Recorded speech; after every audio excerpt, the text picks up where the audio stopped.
Carnegie Hall, April 23, 1961. Buddy Pepper sat at the grand piano on stage, running through scales, while the audience filed into their seats. In 2 hours, he would accompany Judy Garland through what would become one of the most legendary concert performances in history. But right now, backstage, Judy was having a crisis.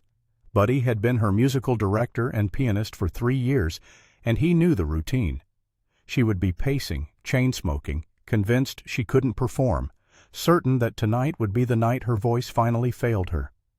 In 90 minutes, she would walk onto that stage and deliver a performance so powerful it would be recorded for posterity.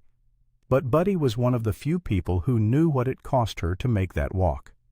For 40 years, until his death in 2003, Buddy kept most of his experiences with Judy private.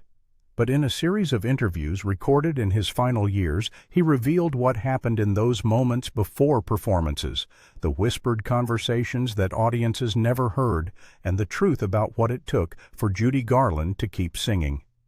Buddy Pepper came into Judy's life during one of her many comeback attempts, 1958. She needed a new musical director for a concert tour, someone who understood her style and could work with her increasingly erratic schedule and health. Buddy was an accomplished musician with Broadway experience, and he needed the work. Their first rehearsal revealed the complexity of what he was signing up for.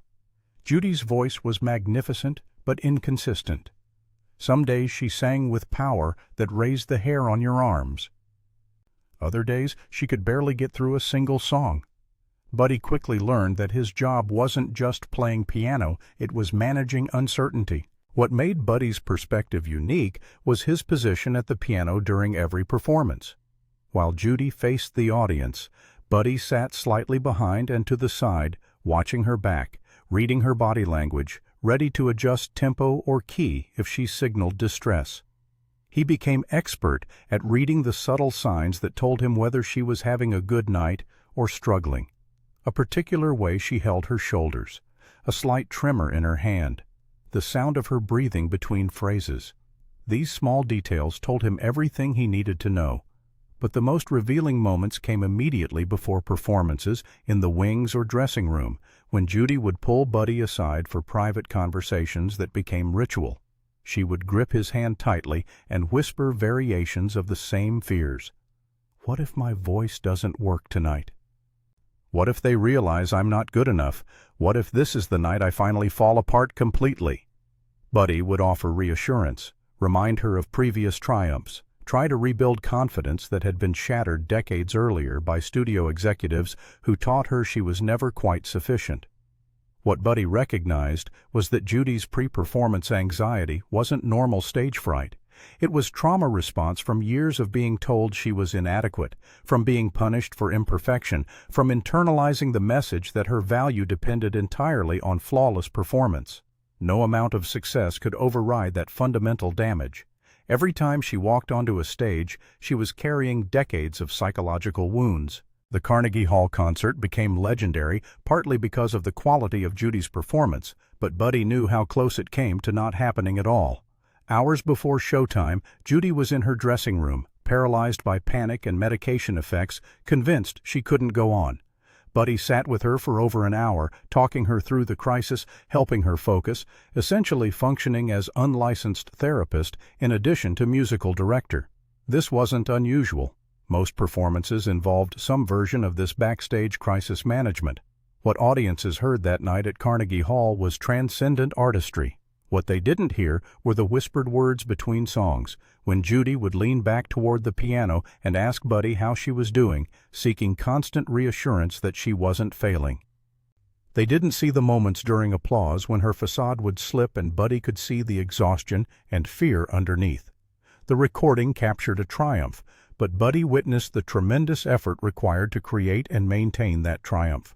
Buddy also observed how Judy's relationship with audiences was both sustaining and destructive. She needed their approval desperately, fed off their energy, transformed in their presence from the anxious woman he knew privately into the powerful performer they adored. But that transformation required such enormous effort, such complete depletion of her emotional and physical reserves, that she had nothing left for herself afterward. she gave everything to audiences, leaving herself empty. The musical arrangements Buddy created for Judy were carefully designed around both her strengths and her limitations. He knew which keys worked best for her damaged voice. He understood how to structure sets to give her brief recovery moments between demanding songs.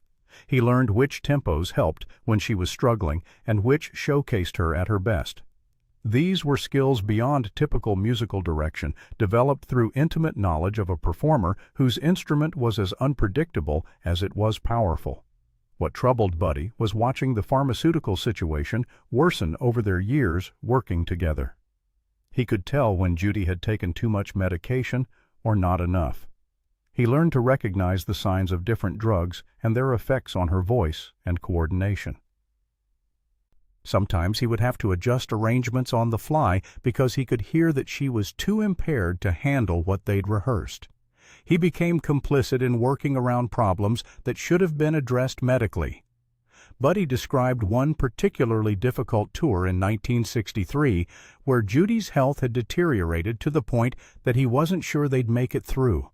Multiple times he had to stop in the middle of songs and restart because she lost her place or couldn't remember lyrics. Each time he would cover for her, make it seem like a planned pause or musical interlude, protect her from audience awareness of how much she was struggling.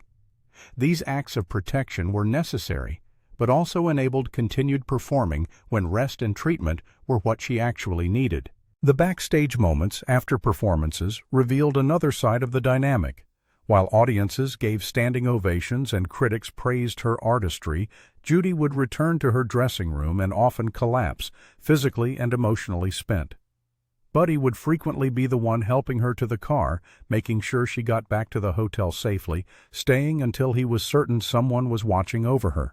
His job description never included these caretaking responsibilities, but they became central to his role.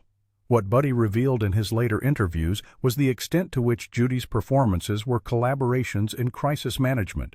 He wasn't just accompanying her musically, he was managing medical situations, psychological emergencies, and constant unpredictability. Every performance was an improvisation in the sense that he never knew what condition Judy would be in or what adjustments would be necessary. His skill lay partly in musical ability, but equally in adaptive problem-solving under pressure. Buddy also spoke about the guilt he carried regarding his participation in the system surrounding Judy. He knew she needed rest and treatment more than she needed to perform. He watched her health decline and recognized the danger she was in. But he also needed the work, and Judy specifically wanted him as her musical director. The economic realities of his profession meant he couldn't simply walk away, even when staying felt ethically complicated. The relationship between them evolved beyond professional collaboration into genuine friendship and mutual dependency. Judy trusted Buddy in ways she trusted few people, knowing he would protect her during vulnerable moments and help her create the performances she needed to give. Buddy cared about Judy beyond her value as an employer, worried about her well-being, and tried within his limited power to help her survive. That emotional investment made the work harder because her suffering became his suffering. When their professional relationship ended in the mid-1960s, not through any conflict but due to Judy's inability to maintain consistent work, Buddy followed her subsequent career with concern and sadness. He saw the continued decline, the increasingly desperate performances, the gathering trajectory toward inevitable disaster. When she died in 1969, he mourned the loss of a friend and the waste of extraordinary talent that should have been protected rather than exploited. In his final interviews, Buddy reflected on what those years with Judy had taught him about fame, talent, and the entertainment industry's destructive capacity. He described her as one of the most gifted performers he ever worked with and one of the most damaged people he ever knew. Those two realities were inseparable. Her artistry came from the same deep emotional wells that held her trauma and pain. The industry had created the conditions for both her greatness and her destruction, and audiences benefited from one while remaining largely unaware of the other.